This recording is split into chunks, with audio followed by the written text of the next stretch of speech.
Hi, I'm Rick Kahler. Thanks for joining me today. Well, do you work more than 40 hours a week? Do you have enough money for retirement? Do you wash your hands after you use a public restroom? Yes, these three questions do have something in common. They're all related to the difference between what we say and what we actually do. Let's start with hand washing.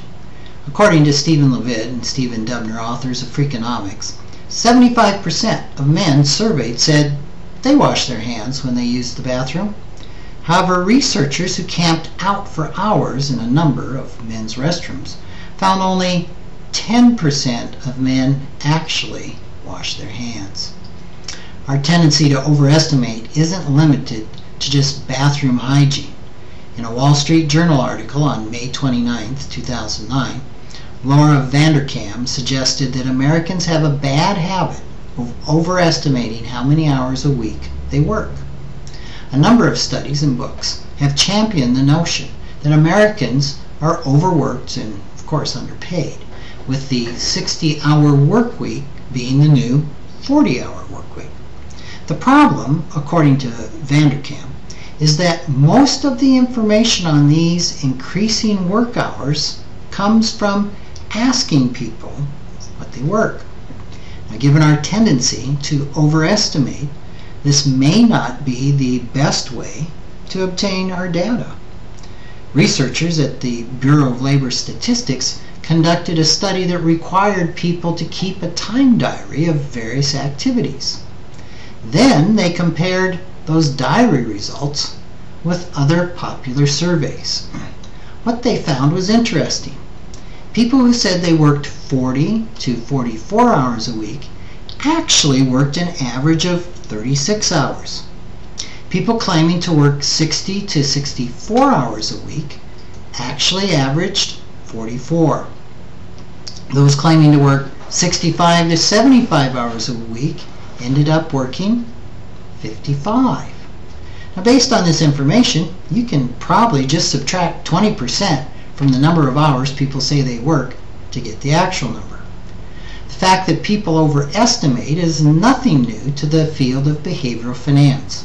Researchers have found in study after study that people are overconfident when it comes to their financial and investment acumen. Now, I see this all the time. Of all the investors I've ever spoken with, most think they understand portfolio diversification. I can count on two hands those who actually did. Another instance of overconfidence is how people view their retirement. Most people are unaware that they have grossly underestimated the money that they will need to maintain their current standard of living in retirement. They're confident that when they retire, things are going to work out, even though the average baby boomer has saved only $50,000 in a retirement account. What do they expect to do for income in retirement? Well, ask the boomers. Most, about 81%, say they will simply continue to work after the age of 65. Well, that's easy.